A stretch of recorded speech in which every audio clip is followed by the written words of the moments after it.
and she was living in India, running a complete household, and she was very dominating and was a very good housewife and a very good mother as well.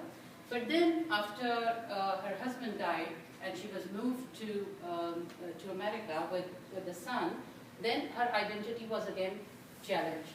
She was no more Mrs. Datta, but then she was Pramila, right?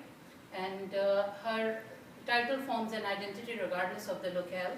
The identity of beautiful Mrs. Datta suppresses the identity of carefree Pramila.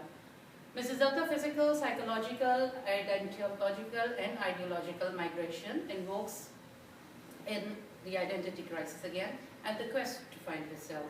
So Mrs. Datta writes a letter beautifully depicts Mrs. Datta's situation in both the scenarios.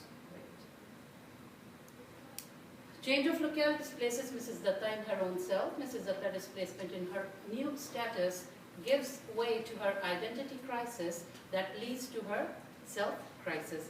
Mrs. Datta acceptance of subaltern role due to the fear of social isolation, where the daughter-in-law is in full control and she finds herself very misplaced. Yeah. So there's this one part, can you just read this? Okay.